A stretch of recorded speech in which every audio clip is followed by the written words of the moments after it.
Hello, what's up mga tropa peeps? Welcome back to my vlog at magandang araw po sa inyong lahat. Nako, kamusta po kayo? At tingin ko sa ikatlong araw po ngayon ng pagkakatanggal ni General Torre sa PNP, tingin ko po maliwanag na sa ating lahat.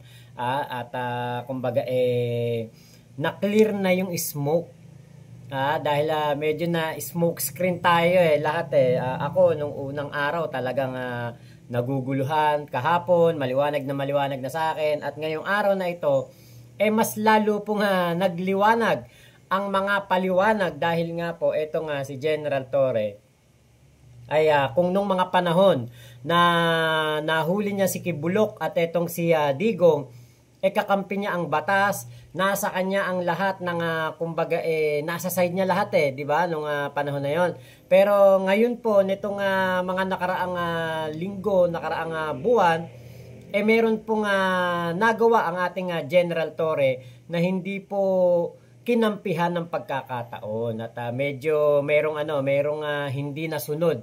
So ayon naman kay General Torre, wala siyang tampo, wala siyang kahit anong nararamdaman, kahit anong galit, wala. At siya ay a good soldier. 30 years na po siya sa serbisyo. At hindi lang daw po ito ang unang pagkakataon na mangyari ito sa kanya. So ngayon, para po mas maliwanagan tayo, ito ang paliwanag ni DILG Secretary John B. Cremulya. Natingin ko ewan ko ba, kasi nung nagpa-press con siya, sabi niya wala siyang kinalaman. Pero yun pala, umamin siya sa GMA kagabi. Ito po yung balita. Inamin ngayon ni Interior Secretary John V. Cremulya na tinanong siya ng Pangulo kaugnay kay Police General Nicolas Torre bago ito sinibak. Sabi niya, hindi sila nagkasundo ni Torre sa rigodon sa PNP at inirekomenda umano niyang patibayin ang PNP bilang institusyon.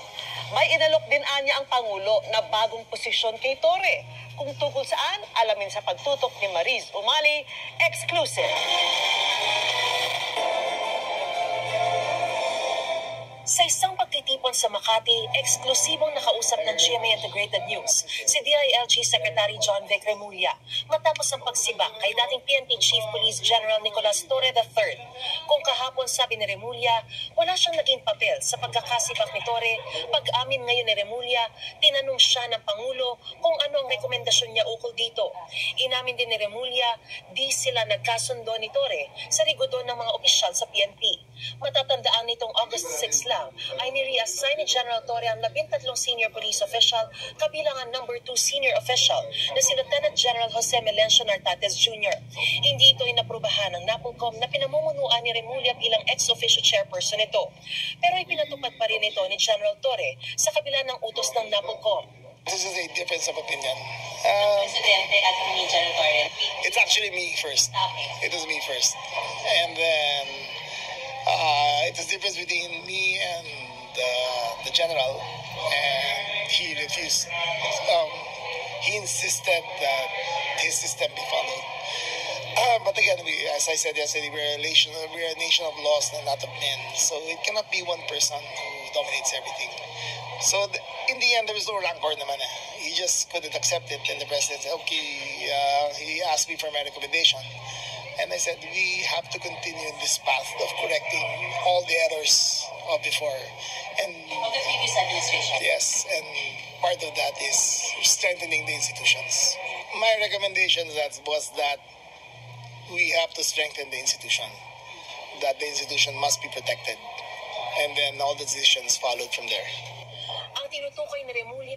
Ayan.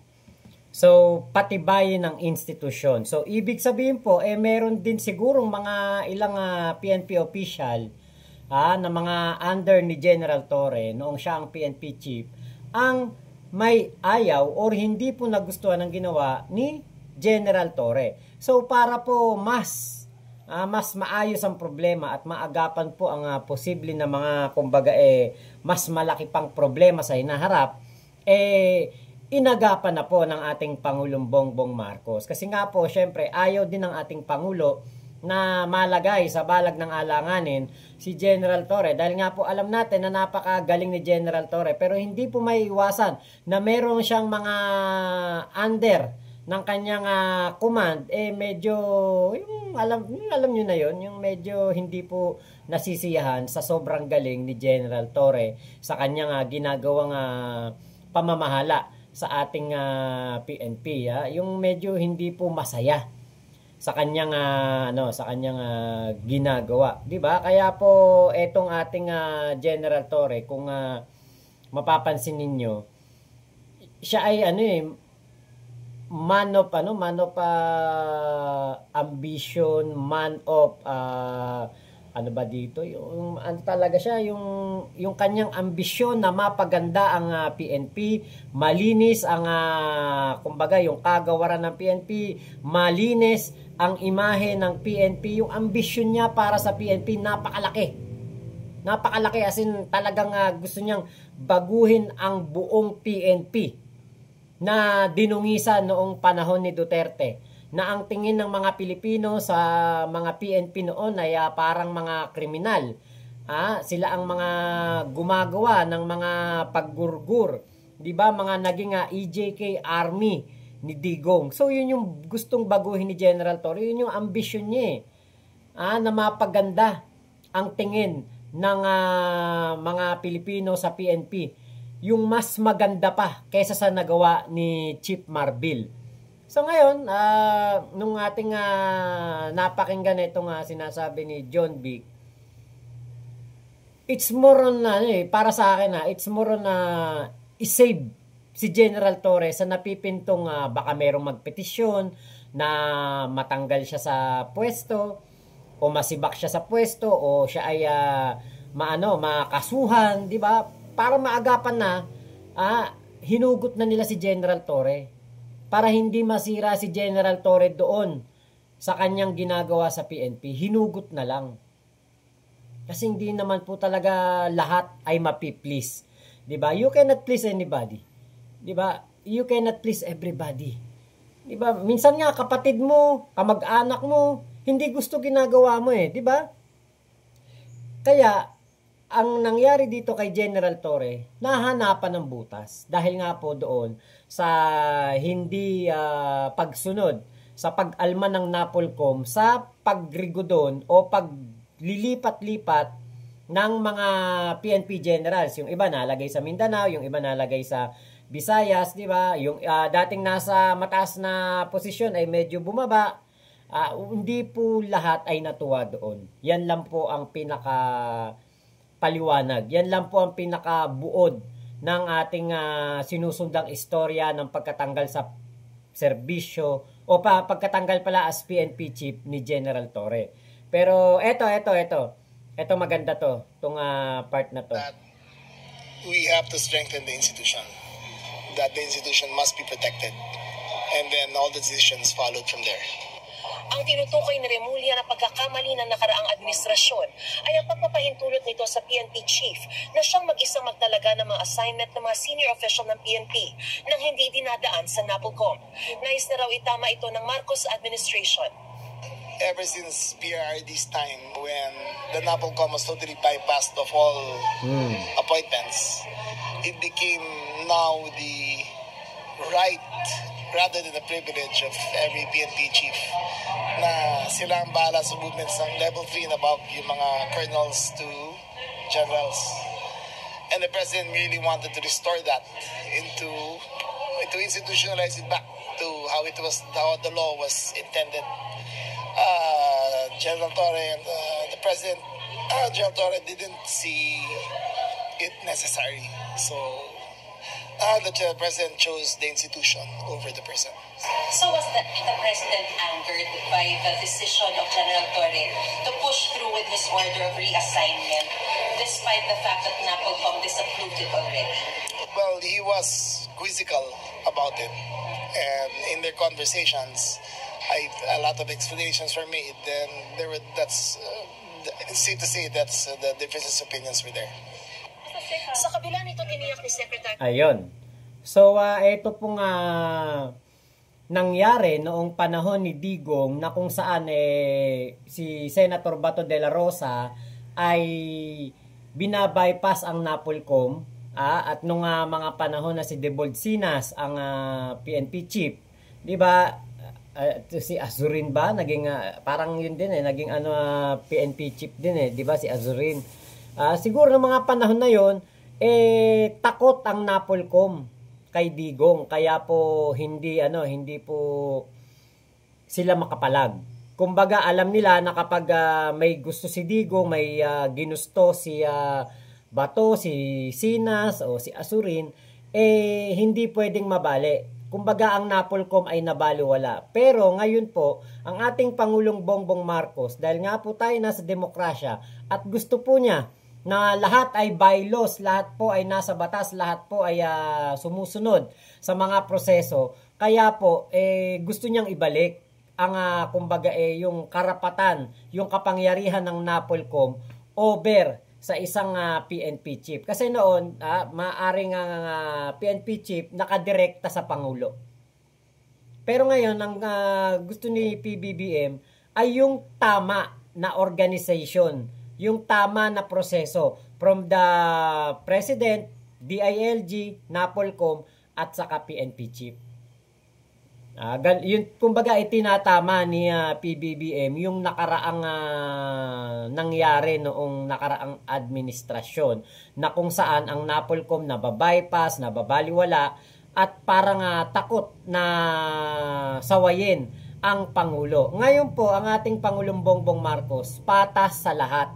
At yun po ang pinakamainam, yun ang pinakatama. Di ba tama lamang na patas sa lahat ang ating Pangulo? Dahil naipakita naman ng ating Pangulong Bongbong Marcos ang kanyang pagiging patas sa lahat. Pinakamakapangyarihan na dating presidente dito sa ating bansa na ipakulong ayon sa batas. Ang peking bulaang pastor, bulaang propeta na napakayaman, napakarami daw pong follower pero naipakulong ng ating Pangulong Bongbong Marcos sa pamamagitan ni General Torre. So patas, nakita natin yun. Ngayon, kahit sino pong gumagawa ng katarantaduhan, krimen, pangungutong, mga tiwali, mga magnanakaw sa kabanambayan, mga kontraktor na substandard ang gawa, mga politiko na may kickback, may tongpats, nangungumisyon, di ba, lahat po ay paparusahan. Nag-utos na nga ng lifestyle check sa lahat po ng tauhan ng gobyerno ang ating Pangulong Bongbong Marcos. So yan po yung pagiging patas ni PBBM sa lahat ng Pilipino. So kung hindi po siya magiging patas sa NAPOLCOM, sa DILG at kay General Torre, diba, maaari pong magkaroon ng masamang impresyon sa kanya. Medyo nagulat lang tayo, medyo nabigla tayo sa kanyang desisyon dahil nga po napaka-popular ni General Torre, pero nung nagkaroon ng lapses si General Torre, sa halip na lumala ang sitwasyon, hinugot niya to at ngayon ilalagay po niya sa isang napakahalagang posisyon na secretary level po ang kapantay. Kumbaga magiging parang secretary si General Torre. So yun yung sinasabi nga natin na kung nasabi ni Baste Duterte na wala na akong maisip na mas mataas pa sa PNP chief. Pero hindi alam ni Baste, 'di ba? Nakatuon lang siya doon sa pagiging PNP chief. Hindi niya alam si General Torre ang kakayahan mas matindi pa sa PNP chief. Kayang-kaya nitong hawakan. Kung yung PNP nga nagawa niyang hawakan eto pa kayang ibibigay sa kanya na posisyon sa gobyerno. Remulla na walang personal na hidwaan sa pagitan nila ni Torre at nananatili raw ang respeto nila ng Pangulo sa kanya. Katunayan, may inalok na raw na bagong posisyon ng Pangulo kay Torre kaninang umaga. It has something to do with anti-corruption. So I'm telling you, the President still really believes in General Torre. Okay, it is still enough that he be given offered a position to fight corruption and to investigate corruption. And I think that shows you that there was that a difference of opinion does not necessarily mean an end of a friendship, an end of a working relationship. It was just that. Maging sa Secretary Remulla ay may mensaheng nais iparating kay General Torre. I'm trying to reach out. Wala naman kami pinagawa yan talaga eh. Hindi lang pinagkasunduan ng opinion. So, the last time we talked to each other, there were no raised voices. Do you have any message for him?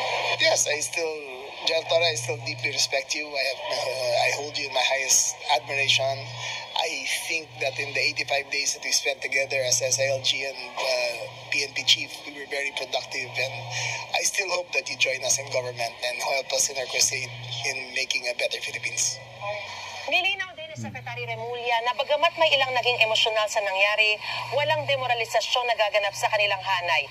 Pinaalalahanan lang daw silang patuloy na gampanan ng tungkulin at bukod sa wala naman daw madedemote sa pwesto at walang mapaparusahan sa mga nagpapahayag ng kanilang saloobin, ay nananatili pa rin daw profesional ang pambansang pulisya. Para sa GMA Integrated News. Yan. Salamat sa balita na ito ng GMA, no? Ayan, so ito pong mga pangyayari na ito, alam nyo, marami lang talagang nagulat, nabigla, naging emosyonal kasi mahal natin si General Torre. Talagang siya ay ating iniidolo dahil nga po sa biruin mo, maipakulong ba naman niya si Digong at si Kibuloy, 'di ba? Tapos yung mga naipatupad niya sa PNP 911, 'di ba? Yung 3-minute response o 5-minute response, yung police visibility na talagang nakita natin na kung dati doon sa kanto namin na walang mga nakatambay na police kapag 10 oras ng gabi. Ngayon nakikita ko kahit hanggang alas 2, alas 3, meron pong nakatambay na police mobile. Na nandoon at nakabantay. So yun po isang malaking tulong para itong mga krimen ay mabawasan o mapigilan. Kasi kapag syempre may nakitang pulis ang isang gagawa ng masama, ay magdadalawang isip na, ay teka, ano pala to, may bantay. Diba? Katulad nung nangyari dito sa, sa Santa Maria, sa Bulacan. Sa amin, may na hold up po ng nagkakahalaga ng 550,000 pesos. I-deposito sa bangko. Nabawi po sa mga hold-upper at nasa watak agad sa Katmon Elementary Central Elementary School. Ganun po kabilis ang action ngayon ng PNP. At dahil po yan, di ba, sa kumbaga from Chief Marbil na inayos ang PNP hanggang kay General Torre na pinabilis, mas ginawang epesyente ang trabaho ng PNP, pagsagot sa pangangailangan ng mga netizen, ng mga Pilipino, 'di ba?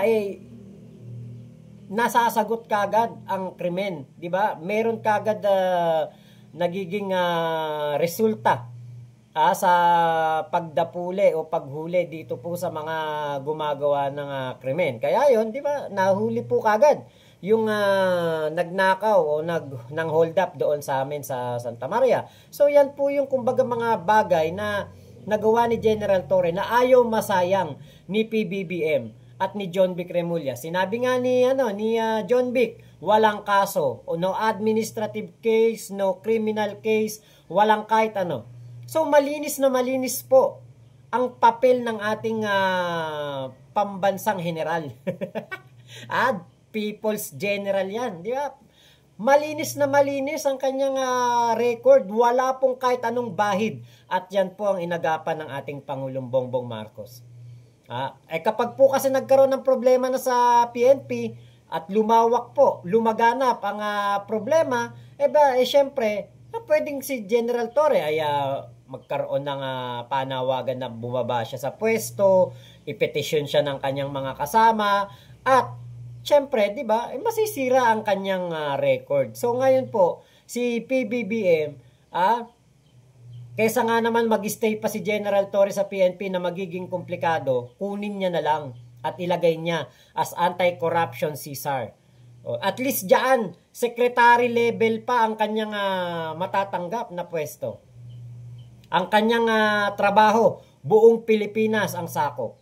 At isa pa, sigurado tayo na ang investigasyon po dito sa mga maanomalyang flood control projects, mga maanomalyang mga dike, mga river wall, mga substandard na proyekto ay maiimbestigahan ng walang bahid ng kahit anuman lang na kumbaga pag-iisip na bias, at hindi pagkakapantay-pantay o merong pong kakampihan si General Torre, malabo yan.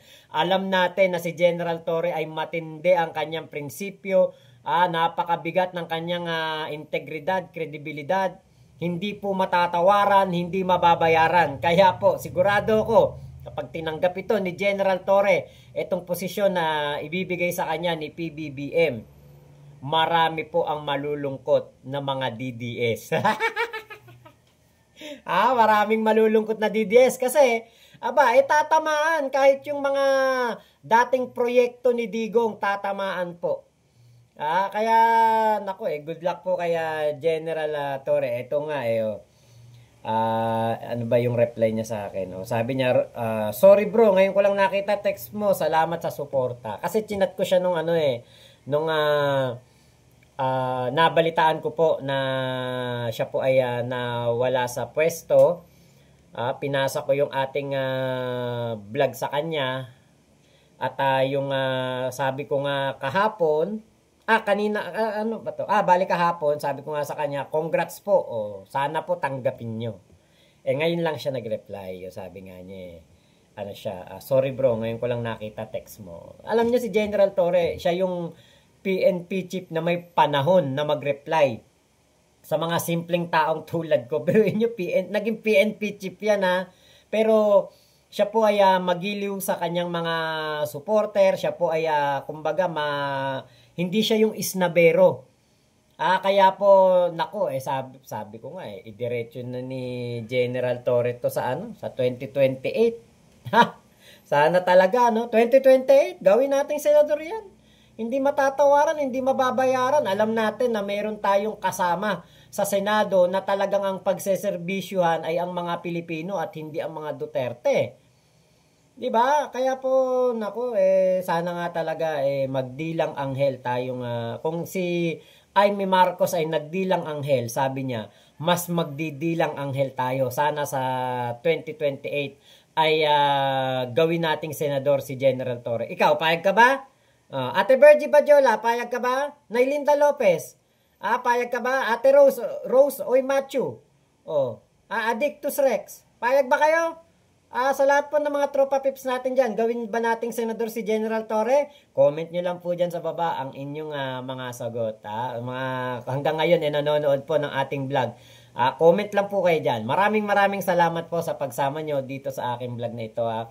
Isa pa pala, dagdag ko pa pala, napatunayan natin na dito po sa pahayag na ito ni John V. Cremulya, noong panahon ni Digong, talagang ang Napolcom po ay nababypass at hindi po iniintindi. Dahil nga, syempre, ang anito Panginoon noon ay si Digong. Kapag kinontra mo si Digong, sigurado, kung hindi ka masasama sa mga drug lord, o listahan ng kanyang drug watch list, sigurado na ikaw ay makakasuhan, matatanggal sa pwesto, at ang pinakamatindi pa, baka ikay magurgur, 'di ba? So, yan yung napatunayan natin dito. So, maraming salamat po sa pagsama nyo sa aking vlog na ito. Ingat po kayo, nasa mang panig kayo ng mundo. Momo, chup chup, love you. God bless us all, Pilipinas. God first. Salamat po.